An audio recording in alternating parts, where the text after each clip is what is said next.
বরাবরের মতো আজও দিবা নক না করেই ভাইয়ের ঘরে ঢুকলো। সায়াহ্ন তখন বিছানায় বসা, পা টান করে বালিশে হেলান দিয়ে বসে বসে ল্যাপটপ ঘাঁটছিল সে। মূলত শোয়ের জন্য থিম তৈরি করছিল।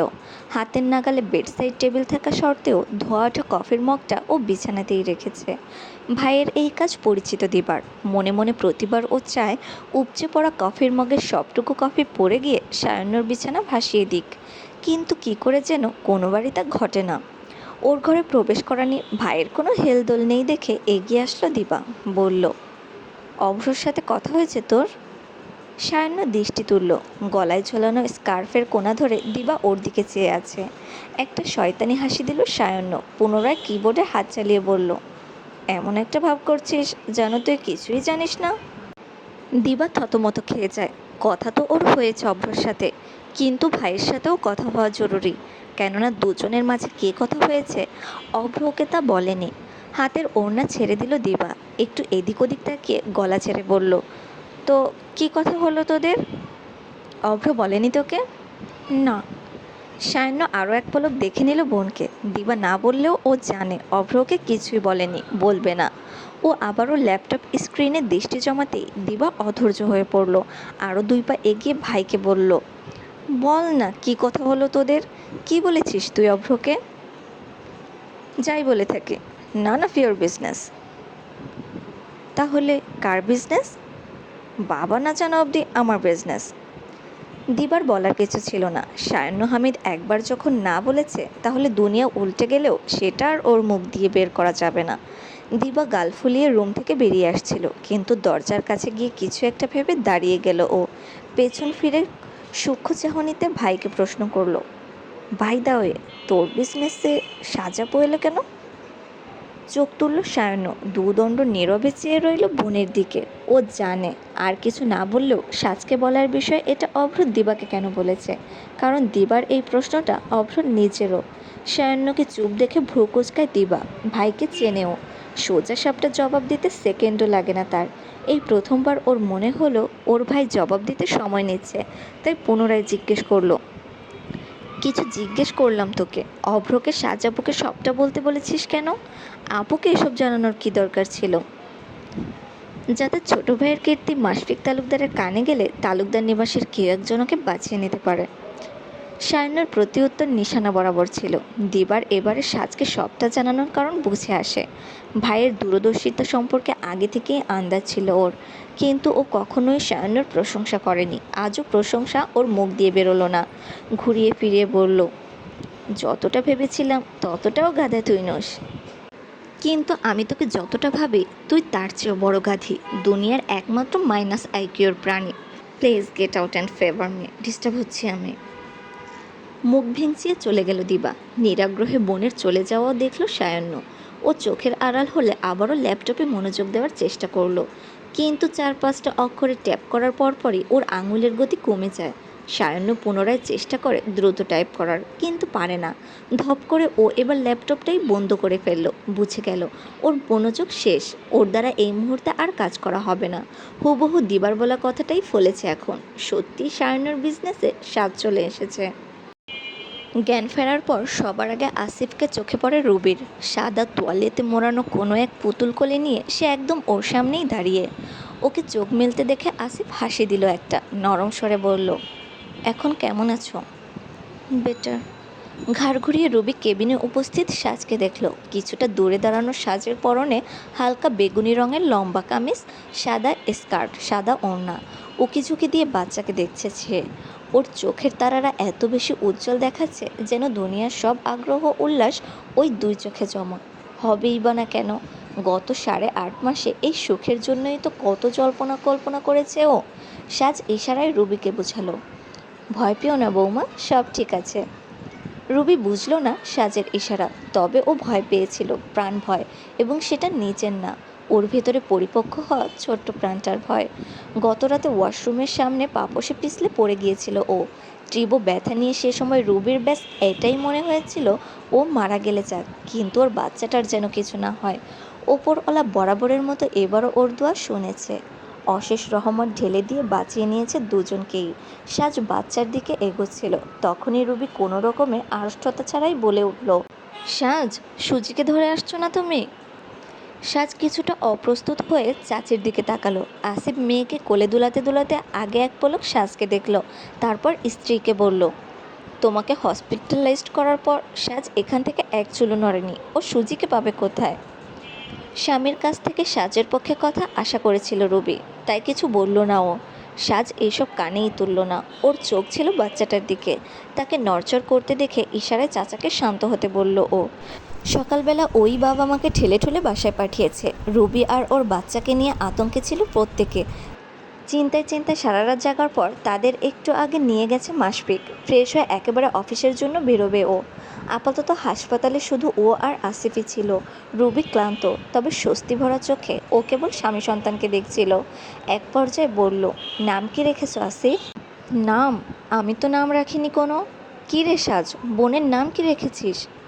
আসিফের সাজকে ডাক লাগাতে দেখে রুবির মনটা আবারও বিষিয়ে ওঠে। সাজ হাসি খুশি মনোভাব রেখে ইশারায় বোঝালো, আমিও রাখিনি, বৌমার জ্ঞান ফেরার জন্য অপেক্ষা করছিলাম।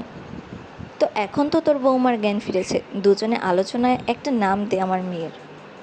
সাজকে তো দায়িত্ব দিতে হবে কেন? তোমার মেয়ের নামটা না হয় তুমিই রাখো। রুবির কথা শুনে দমে গেল সাজ। ও বেশ কিছু মেয়ের নাম মোবাইলে তুলে রেখেছিল, জ্ঞান ফেরার পর রুবিকে দেখাবে বলে, ওই নামে বাচ্চাকে ডাকবে বলে। কিন্তু রুবি এখন যা বলল তাতে ওর মনে হলো ওর দেওয়া নাম মেয়ের জন্য চাইছে না সে। মেয়েকে দেখতে ব্যস্ত থাকায় সাজের চেহারার উজ্জ্বলতা হারিয়ে যাওয়াটা আসিফ লক্ষ্য করলো না। দুলতে দুলতে বলল, আমি আবার কী নাম রাখবো? সাজই রাখো। না, তুমিই রাখো, যা খুশি নাম রাখো, কিন্তু তুমিই রাখো। আসিফ এবারে কিছুটা চমকে চোখ তুলে তাকালো। রুবির গলায় এবার বাড়তি জোর ছিল। ভ্রু কুঁচকে আসে আসিফের। সাজকে দেখে নিয়ে পুনরায় স্ত্রীকে কিছু একটা জবাব দিতে যাচ্ছিল, কিন্তু তার আগেই সাজ চুরির আওয়াজ তুলে থামিয়ে দিল চাচাকে। ইশারায় বোঝালো, মেয়ের নাম বাবারাই রাখে চাচু, মেয়েরা এজন্যই বেশি বাবা ভক্ত হয়। তোমার এই সুযোগ, তালুকদার নিবাসে নিজের দল ভারী করতে চাইলে এক্ষুনি মেয়ের নামটা রাখো, না হলে পরে কিন্তু পস্তাতে হবে।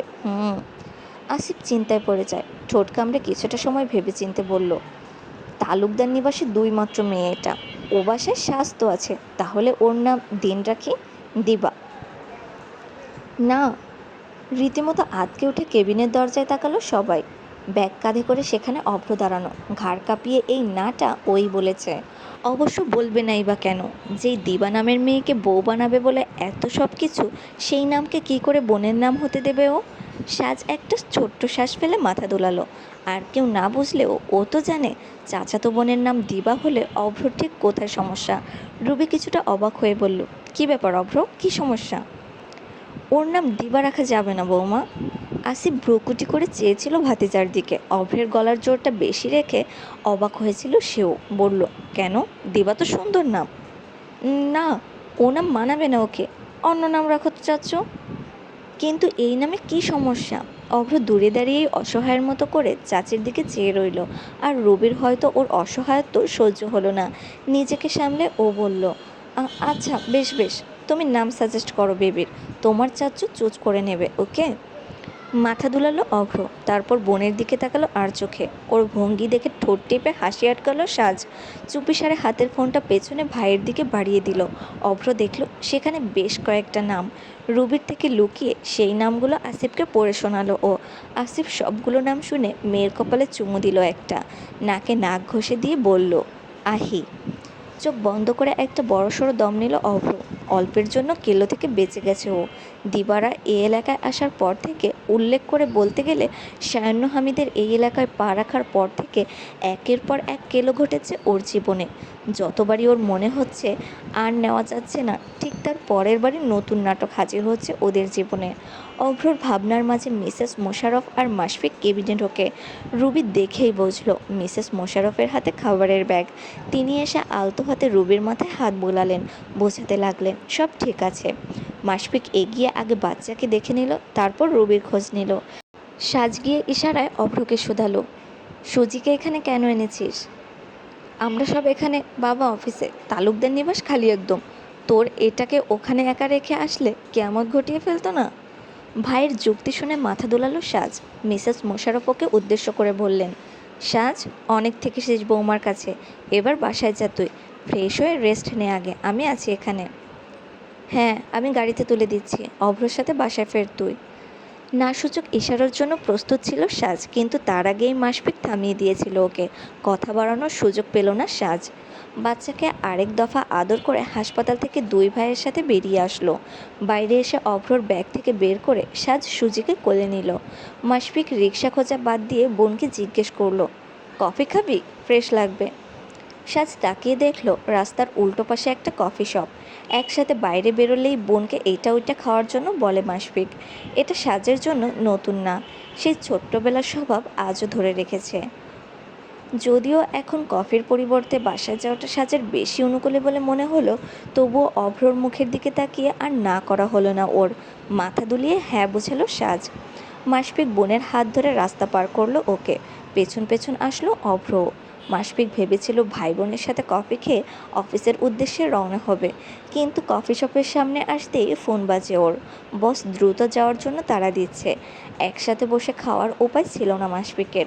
ওয়ালেট থেকে হাজারের দুটো নোট বের করে অভ্রকে দিল ও। বলল, কফি খেয়ে সাবধানে তালুকদার নিবাসে ফিরে যেতে। অভ্র খুশি হয়ে যায়, কেননা এই টাকা থেকে যা বাঁচবে তা সব ওর। অভ্রর খুশির কারণ টের পেয়েছিল সাজ, তাই ও বড় ভাইকেও থামালো না, ছোট ভাইকেও বারণ করলো না। মাসফিক বিদায় নিলে সুজিকে কোলে করে কফি শপে ঢুকে পড়লো ও। অভ্র বাইরের ডিপ ফ্রিজে আইসক্রিম দেখছিল। দেখে শুনে এক কোণের একটা খালি টেবিলে গিয়ে বসলো সাজ। সুজির গায়ে হাত বোলাতে বোলাতে আশপাশ দেখতে লাগলো। ওয়েটার এসে বিনীতভাবে ওকে ওয়াটারের কথা জিজ্ঞেস করলো। সাজ ইশারায় বাইরের অভ্রকে দেখালে চলে যায় সে, কিন্তু তার পরের সেকেন্ডেই ওর সামনের চেয়ারে এসে বসে অনাকাঙ্ক্ষিত কেউ। তাকে চিনতে সাজের সময় লাগলো না। ক্লিন শেপ চেহারা আর মোটাসোটা মোচ বিশিষ্ট এই মানুষটার সাথেই তো কিছুদিন আগে আংটি বদলের কথা ছিল ওর।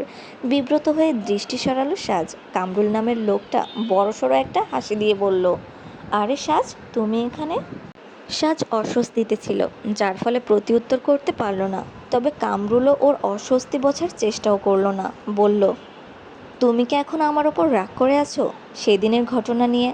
আমি কিন্তু সত্যিই প্রচুর গিল্টি ফিল করছি সাজ। এ কদিনে প্রচুর ভেবেছি আমি তোমার কথা, তবে ভাবিনি তোমার সাথে এভাবে দেখা হয়ে যাবে। আমি বলেছি তো, আপনার প্রতি আমার কোনো অভিযোগ নেই, আর আপনার সাথে আমার কথা বলার ইচ্ছেও নেই। আমাকে ছাড়ুন প্লিজ।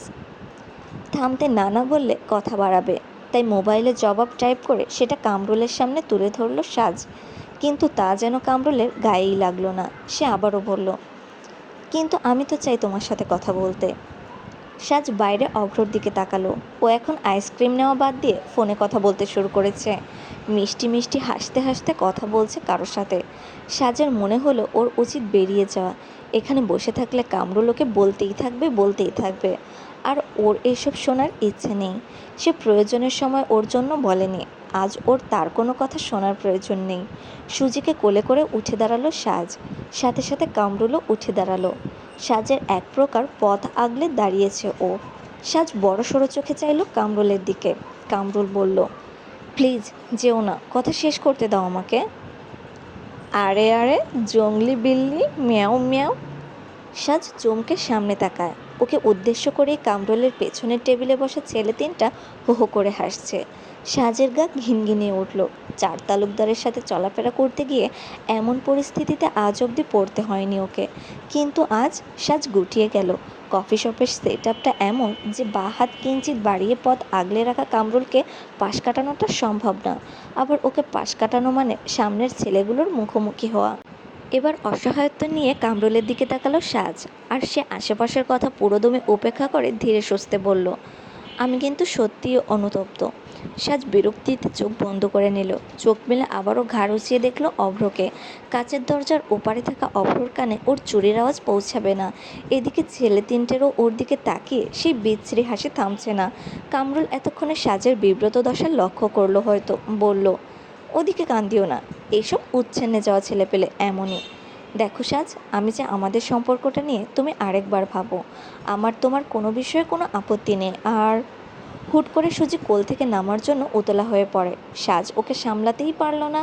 সুজি ওর কোল থেকে নেমে দরজার দিকে ছুট লাগালো, কিন্তু মাঝপথেই ওই ছেলে তিনটার একজন দাঁড়িয়ে খপ করে ধরে ফেললো ওকে। ওর সাথে দুজনও দাঁড়িয়ে যায়। সুজিকে কোলে নিয়ে ওরা তিনজন দুলাতে দুলাতে বলল, আরে আরে গুলুমুলু যে, এত তুলতুলে!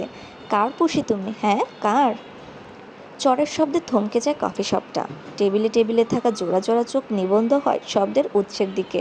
সেখানে পাথরের মূর্তির মতো তিনটা ছেলে দাঁড়ানো, একজন গায়ে হাত দিয়ে আর দুজন বিস্ফোরিত চোখে চেয়ে। আরও তিনজনও এক আকাশ স্তব্ধতা নিয়ে থেমে আছে। আইসক্রিম হাতে করে সদ্য ভেতরে ঢোকা অভ্র, সাজ আর ওর সামনে দাঁড়ানো মানুষটা। ছাড় পেতেই সুজিত ছুটে সাজের কাছে চলে আসলো। ওর পাশের চেয়ারটায় উঠে বসে সাজের দৃষ্টি আকর্ষণের চেষ্টা করলো, যাতে ওকে পুনরায় কোলে নেওয়া হয়। ভয়ার্ত চোখে চরদাতার দিকে চেয়ে সাজ সুজিকে কোলে তুলে নিল। পৃথিবী ধাঁধানো চর দেওয়া এই পেশিবহুল হাতের মালিক ওর অপরিচিত নয়। জামরাঙা শার্ট আর ধূসর প্যান্ট পরিহিত এই সুঠামদেহী মানবের নাম সায়ান্ন হামিদ।